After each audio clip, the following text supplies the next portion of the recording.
You don't know the whole story. What else do I need to know? You're just like the rest of them, but I'm not. Everyone is just so nice until they drive you to kill yourself. And sooner or later, the truth will come out. The Netflix series 13 Reasons Why is popular among middle and high school age students, but it is causing a lot of controversy over the topics it tackles.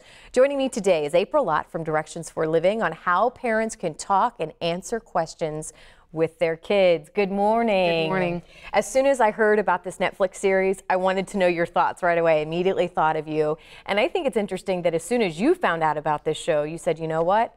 I need to watch it. Kids are going to be talking about this. That's right. I went home and watched it, you know, over a series of days and took notes, literally took notes as I was watching it. It's been in the news that it's controversial and people and experts in your field are saying, are they valid?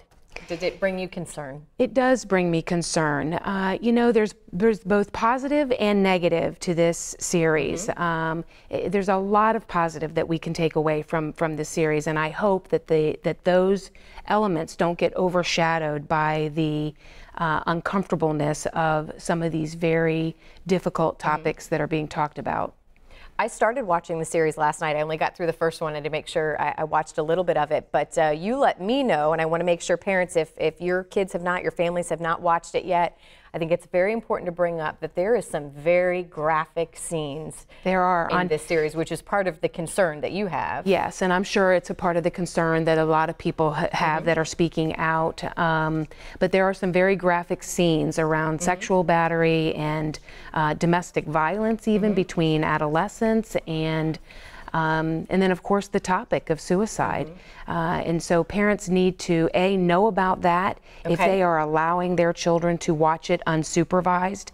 You know, but you really don't recommend that. I don't. What I was about to say is that what I really believe is that parents, first of all, should watch this series themselves, by themselves, with their significant other, with adults. They should watch this series, and then they should watch the series with their teenagers. If this show is of interest to their teenagers, they should be watching the show with them. I think there should be some ground rules around. You're not going to binge watch it, you know, over a 24-hour period alone in your bedroom. If you want to watch it, that's fine, but we'll watch it together, and that they have some, you know, talking points. If they watch it in advance, they'll have some talking points. So they're not caught off guard. Yes, they can also do some things like fast forward through some things, some of the scenes. Yeah, I don't think that those scenes are necessary, obviously, for children to see. So you know, but there's the message is, in so many ways, that we need to be talking about is suicide is real.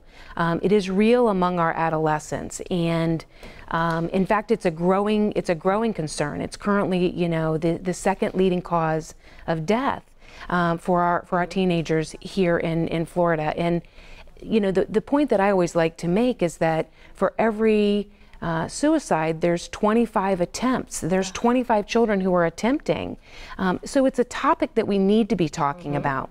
The thing that I think that the controversy about this film is that it somehow is glorifying or romanticizing or suggesting that it really should be an option for children. It's not, right? This is a fictional, this is fictional. I think that my fear sometimes with this series is that it seems so real. And so if you talk to adolescents, kids are really relating to it. They are relating to it, and it is compelling, and it feels like this is my high school. This is my social scene. The thing that we get to do by watching is we get to hear this inner monologue, right, which is what these tapes are. It is the inner monologue of this one young lady who is struggling, and it just is one thing on top of another for her, and I think that that's real. I think that is what's happening to our children. Obviously, it emphasizes all the things that we already know about, like bullying, and that adults are ignoring bullying, and I think they're ignoring bullying because it has become so common that it's almost like I can't respond as an adult. I can't respond to every form of bullying, and so they're ignoring and or minimizing some very critical behaviors. Well, we're out of time. We would be remiss if we didn't let people know if somebody was struggling, if families were struggling, if a student is watching today struggling. Yes. What would you have them do? I know there's a great number that you recommend. Absolutely. Don't so be we don't be afraid to call the National Suicide Prevention hotline. If you live anywhere locally, you can also call 211 Tampa Bay Cares. They will connect you to somebody. I think the most important point is be nice to each other. Yes. Truly be nice to each other. Understand the difference you can make by being nice. Talk to your parents. And parents, what I would say to parents is even when your kids push you away, go towards them. Don't leave them because they need you, and we need to talk about these things. Well, we just love that you're here. Thank you so much for, again, talking about these tough topics that need to be talked about. We are thankful for the show that it allows that opportunity, but still it needs to be handled with sensitive. Yes. So thank you so much. I look forward to having you back soon. Yep. All right, still to come.